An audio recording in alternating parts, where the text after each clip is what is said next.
महिला प्रबोधन मंडळ नागपूरद्वारे आयोजित संस्कार कवच या मालिकेअंतर्गत मी सौ उर्मिला राजदेरकर मुलांनो तुम्हाला मैनावतीची कथा सांगणार आहे बरं का. मैनावती ही दुसरे नानासाहेब पेशवे यांची कन्या. एकुलती एक मुलगी होती. मुलीला आजीचे नाव मैनावती हे दिले गेले होते. मैनावतीची आई लवकरच वारली. त्याचप्रमाणे आजी त्यापूर्वीच वारली होती. अतिशय अल्पायुषी पण तेजस्वी जीवन जगलेल्या आणि तितक्याच लोकोत्तर मृत्यू स्वीकारलेल्या मैनाबाईंची ही कथा आहे बरं का. मैनावतीला पेशवे घराण्याच्या रीतीप्रमाणे लिहिणं, वाचणं, पत्र तयार करणं इत्यादी गोष्टी शिकवल्या गेल्या होत्या. धार्मिक ग्रंथाची पारायणही तिने अनेक केली होती.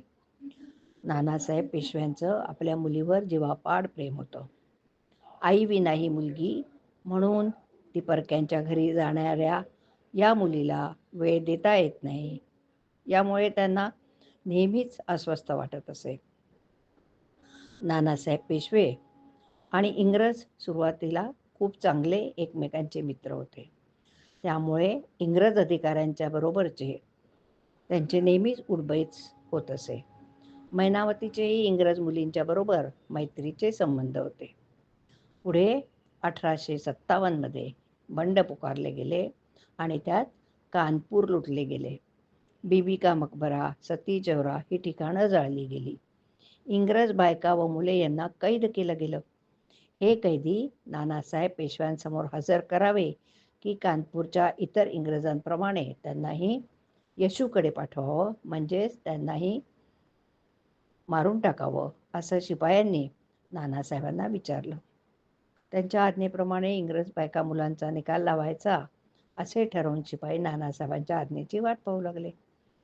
शिपायांचा मानस कळल्यावर नानासाहेबांना फार वाईट वाटलं.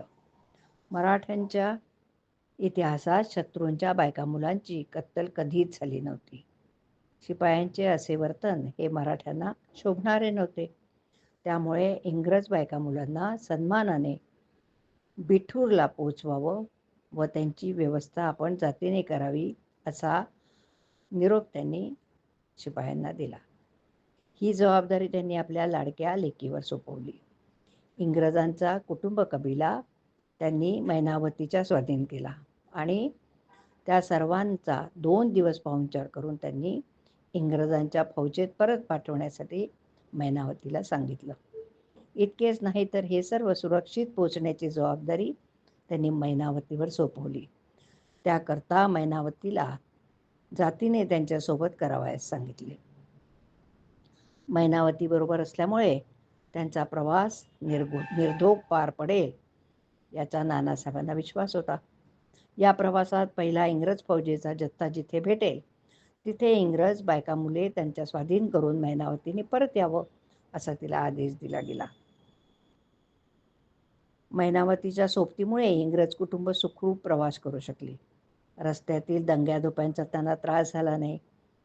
आपल्या लोकांमध्ये सुखरूप हवाली केल्याबद्दल त्यांना मैनावतीबद्दल अतिशय कृतज्ञता वाटली.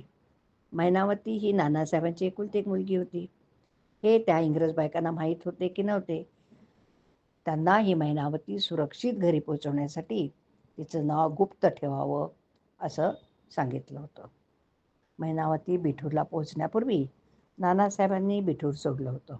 कारण शिपायांनी जिंकलेले कानपूर परत इंग्रजांनी हिसकावून घेतले होते आणि बिठूरच्या दिशेने निघाले होते. बिठूरला येऊन इंग्रजांनी पेशव्यांचा किल्लेवाडा लुटला. पेशवे कुटुंबातील फक्त मैनावती आणि नौकरचाकर आणि आश्रयदातेच वाड्यामध्ये होते. मैनावतीला सोडून सर्व पळून गेले. वाडा बेचिराग झाला. त्यावर तोफा डागण्याचा हुकूम दिला गेला. कारण वाडा लुटताना तिथे चिटपाखरूही नव्हतं. तिला पाहताच थॉमसनी विचारलं, ज्या वाड्याला आपण बेचिराग करायला निघाला त्या वाड्याने आपलं काय वाकडं केलं आहे?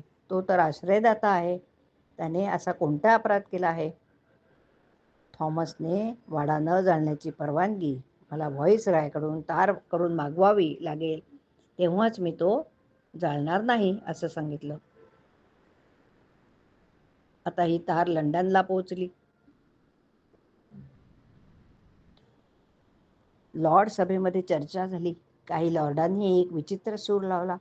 थॉमसचे मैनावतीवर प्रेम असावे म्हणूनच तो हा वाडा उडवायला तयार होत नाही, अशी वावडी त्यांनी उठवली सगळीकडे. आणि नानासाहेबांचा पत्ता विचारून मैनावतीला जिवंत जाळली पाहिजे असा त्यांना आदेश दिला. मैनावतीने विद्रोही सैनिकांच्या पासून इंग्रज अधिकाऱ्यांच्या बायका मुलांना वाचवलं होतं. त्यांना प्रथम वाड्यात ठेवून सुरक्षितपणे इंग्रजांच्या गुटात पोहोचवलं होतं. अशा मैनावतीला ही शिक्षा द्यावी का? इंग्रज लॉर्डांची सभ्य संस्कृती किती वेगळी होती हे लक्षात येतं. 8व्या शतकात हिंदुस्थानच्या उत्तर सीमेवर आलेल्या रानवट मुसलमानांच्या टोळ्यांनी केलेल्या कृत्याइतकेच ते भयंकर होते. थॉमसची मुलगी मैनावतीची मैत्रीण होती. मैनावतीचे मोठेपण व तिने इंग्रज कुटुंबियांना केलेली मदत हे पाहून त्यांनी आपल्यावर उपकार केले आहेत असं ती सारखं सांगत होती. मैनावतीच्या देखतच तिचं घर तोफांच्या भक्षस्थानी पडलं. तिला कैद्यासारखी वागणूक देत कानपूरला इंग्रज कमिशनरसमोर उभे केले. नानासाहेबांचा ठावठिकाणा विचारण्यासाठी तिचा खूप छळ केला गेला. मैनावतीने छळ सहन केला, पण काही बोलण्यासाठी तोंड उघडलं नाही. आणि त्यावेळी मात्र ती अवघी 14-15 वर्षाची होती. मैनावतीचा छळ करूनही ती काहीच माहिती देत नाही. त्यामुळे कमिशनरला खूप संताप आला. त्यांनी तिला झाडाला बांधून पेटवून देण्याची आज्ञा दिली. हा भीषण प्रसंग बघण्याकरता कानपूर शहरातले मुद्दाम हजर राहण्यास सांगितले. दहशत बसवण्याचा तो एक वेगळाच मार्ग होता. मैनावतीला झाडाला बांधून जिवंत पेटवून दिले. मैनावती जिवंत जळत होती. लोक अश्रू ढाळत होते, पण मैनावतीने तोंडाने जराही आवाज केला नाही आणि आपल्या वडिलांचा पत्ताही दिला नाही. देशाच्या पहिल्या स्वातंत्र्य युद्धात एक स्वातंत्र्य सैनिक म्हणून मैनावती स्वर्गवासी झाली. मैनावतीला नानासाहेबांचे नाव न सांगितल्यामुळे जाळून मारली. तिचा छळ केला गेला, परंतु फुलाहून कोमल आणि वज्राहून कठोर तेजस्वी असे मैनावतीने तोंडातून चकार शब्द सुद्धा काढला नाही.